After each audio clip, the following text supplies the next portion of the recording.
కుటుంబాలని శాపంగా మార్చుకోవాకండి. నీ మూర్ఖత్వంతో పిల్లల్ని బలి చేయవాకండి.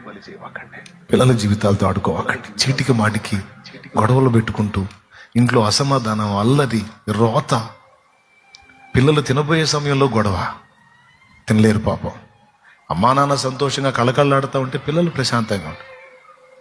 కానీ వాళ్ళని గొడవలు వేసుకొని గందరగోళం చేసుకొని ఒకళ్ళనొకళ్ళు తృణీకరించుకుంటూ ఉంటే పిల్లలు కడుపు నిండా తినగలరా? కంటి నిండా నిద్రపోగలరా? వాళ్ళు చెప్తూ ఉంటారు, డాడీ ఆగు డాడీ, మమ్మీ నువ్వు ఉండు మమ్మీ, డాడీ అంతే కోపడతాడు, తర్వాత సైలెంట్ అవుతాడు, ఊరుకో మమ్మీ, నీకు తెలియదు పోండి అంటారు. మీరు వాళ్ళ గుండెలు అవిసిపోతూ ఉంటాయి. కుటుంబాలని శాపంగా మార్చుకోవద్దు. మనం దేవుని సంబంధం కదా. మన కుటుంబంలో ఉన్న దైవిక ప్రేమ, ప్రవర్తన ఇతర కుటుంబాలకు ఆదర్శంగా ఉండాలి, ఇతర కుటుంబాలకు మాదిరిగా ఉండాలి.